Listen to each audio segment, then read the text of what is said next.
Shalom Bapak Ibu, kali ini kita akan membahas tentang suatu judul yang menurut saya itu cukup menarik. Karena khususnya dari teman-teman dan saudara-saudara saya yang dari Islam mengatakan, saya yang dulu tauhid masuk ke dalam Trinitas, yang dulunya Tuhannya satu menjadi Tuhannya tiga.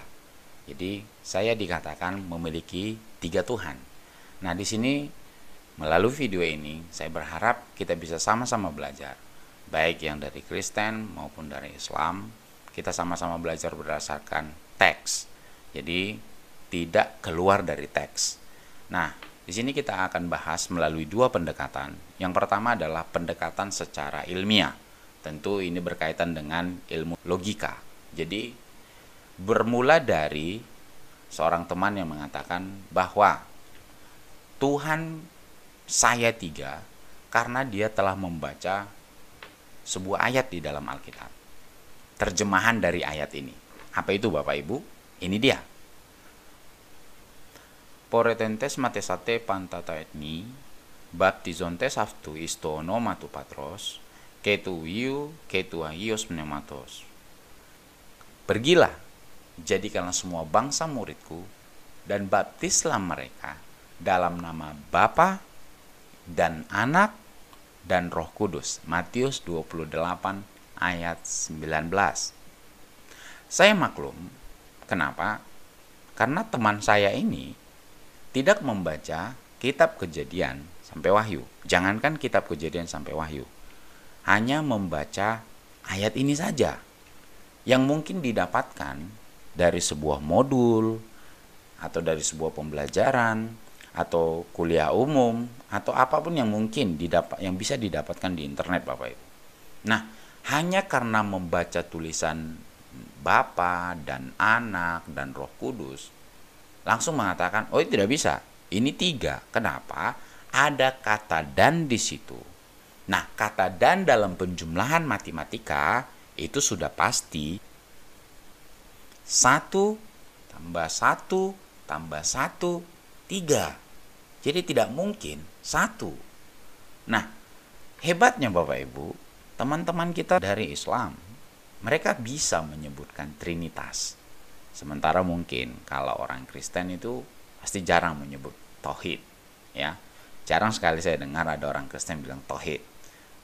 Teman kita, saudara-saudara kita yang dari Islam yang suka mengatakan, yang sering mengatakan Trinitas atau Tritunggal. Keren. Sebenarnya ini adalah sedikit agak keluar dari pembicaraan kita hari ini. Ini adalah salah satu gambaran bahwa saudara-saudara kita yang dari Islam mau belajar tentang akidah di luarnya. Nah, sementara orang Kristen belum tentu mau untuk belajar sesuatu yang di luar dari akidahnya. Nah, ada baiknya, ada tidaknya. Nah, baiknya gimana? Kita bisa membahas lebih, memiliki pengetahuan dan wawasan yang lebih di luar dari akidah kita. Cuman pada umumnya orang belajar itu karena punya tension yang negatif, untuk mencari celah, untuk melemahkan, bukan mempelajari secara komprehensif. Nah, gambarannya begini Bapak Ibu. Dulu saya sempat belajar termodinamika. Nah, itu adalah mata pelajaran yang paling menarik dan menantang buat saya. Nah, misalnya saya punya satu buku dan materinya ada, dikasih di dalam introducing, saya hanya baca beberapa halaman dan ketemulah rumusnya seperti ini. Nah, saya sudah tahu nih, apa itu P, pressure, itu artinya tekanan. Nah, apa itu T, oh, itu temperature, ya. Nah, dengan hanya mengetahui tekanan dan temperature, saya pikir belum menjamin saya memahami seluruh buku hukum termodinamika itu. Kenapa? Saya harus ikuti tahap yang seperti ini Bapak Ibu. Coba perhatikan rumus-rumus yang ada, yang saya tunjukkan pada slide ini. Lihat, hampir setiap baris selalu ada P dan T. Ada temperatur, ada tekanan. Ada tekanan, ada temperatur. Saya tidak akan bisa dikatakan lulus, saya tidak akan bisa dikatakan menguasai pelajaran termodinamika sebelum lulus melewati persamaan-persamaan bilangan matematika seperti rumus ini Bapak Ibu. Nah, saya pikir hal yang sama juga terjadi ketika kita hanya mungkin tahu satu ayat, terus lantas kita katakan bahwa kita menguasai satu kitab. Saya pikir tidak afdol. Dan saya pikir tidak fair. Dan saya pikir di luar daripada akal sehat. Kenapa? Bagaimana mungkin hanya dengan mengambil satu ayat atau beberapa ayat atau beberapa bagian dalam sebuah buku atau literatur, kita katakan bahwa kita itu menguasai itu. Nah, kaitannya seperti ini Bapak Ibu. Ini juga memiliki dua sisi, baik kepada saudara saya yang dari Islam maupun kepada saudara saya yang dari Kristen. Kalau misalnya seorang Islam yang masih belajar modul saja, contoh kita katakan yang paling populer yang banyak dibahas oleh orang Islam adalah Kristologi. Nah, hanya dengan mempelajari satu modul, ada diktatnya, ada ininya, langsung kita katakan bahwa kita itu ahli Kristologi. Mohon maaf, sebelum Anda membaca, sebelum kita membaca minimal Matius sampai Wahyu, saya pikir tidak relevan kalau kita katakan bahwa kita adalah seorang ahli Kristologi. Itu fair. Sama seperti buku yang saya sebutkan tadi. Hanya dengan mengambil satu bagian atau beberapa bagian dalam buku termodinamika, saya tidak serta-merta dikatakan saya menguasai termodinamika. Kenapa? Buku yang tebalnya segini, hanya dengan mengambil beberapa halaman, tidak langsung membuat saya memahami termodinamika. Harus melewati tahap seperti yang sudah saya tunjukkan, bahwa rumusnya bukan hanya sekedar pressure and temperature. Masih banyak hal yang harus dibahas. Nah, halnya juga yang sama kepada Kristen. Belum membaca Quran dari Al-Fatihah sampai An-Nas, tidak afdol kalau kita katakan bahwa kita tahu Quran. Hal yang sama juga terjadi Bapak Ibu.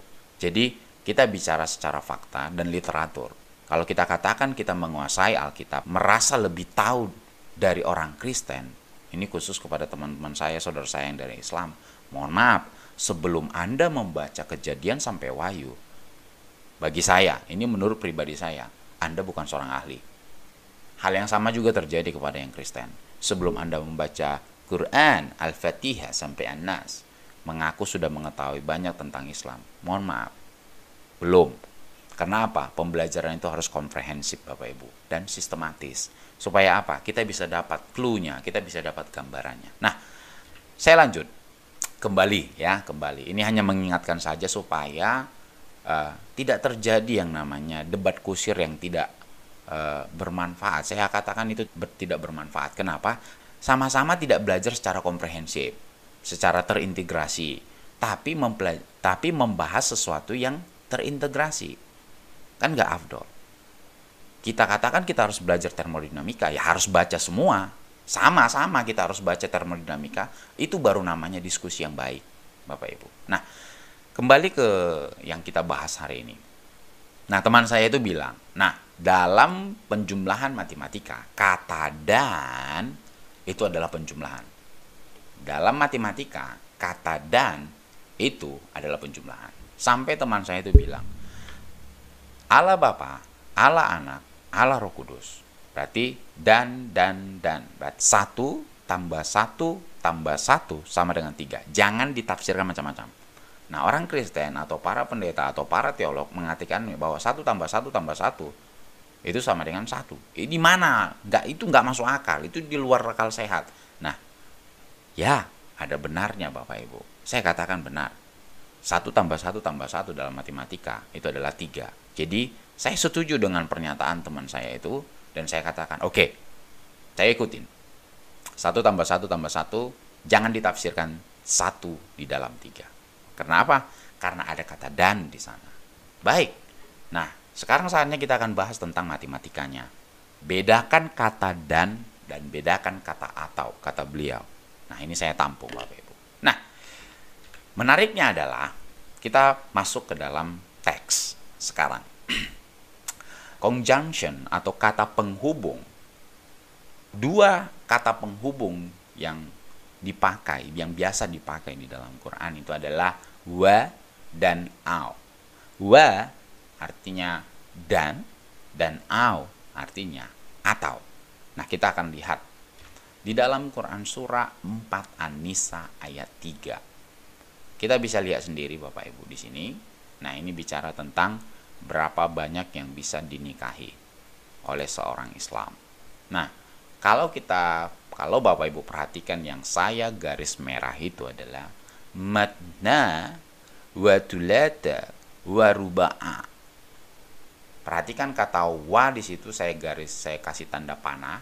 Ada 2 kata wa di situ.